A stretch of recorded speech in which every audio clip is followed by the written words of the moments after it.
അങ്ങനെ ഗംഗാവലി പുഴയിലിടാൻ ഉദ്ദേശിച്ചിട്ടില്ല അവിടെ.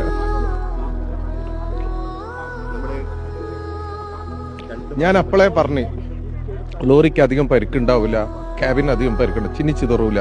എനിക്ക് ഉറപ്പുണ്ടായിരുന്നു ഓന ആ ക്യാബിൻ്റെ ഉള്ളിൽ ഉണ്ടാവും. ഞാൻ പറഞ്ഞതാ, ശരിയായില്ലേ?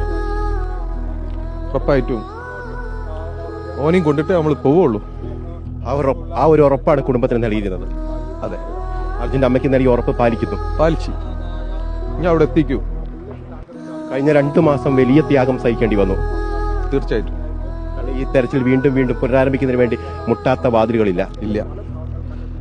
ഒരു സാധാരണക്കാരനെ കൊണ്ട് എത്ര കഴിയും അതിന് പരമാവധി നമ്മൾ ചെയ്തു.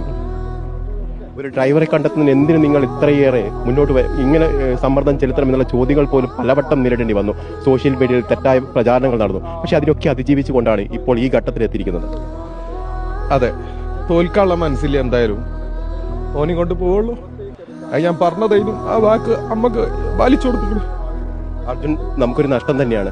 പക്ഷേ നമ്മൾ കൊടുക്കുന്നൊരു സന്ദേശമുണ്ട്. ഒരാള് ഉറച്ചൊരു കാര്യത്തിന് ഇറങ്ങിയാൽ അത് സാധിക്കും. അതിന്റെ കൂടെ ആരുണ്ടായാലും ഇല്ലെങ്കിലും അത് സാധിക്കും.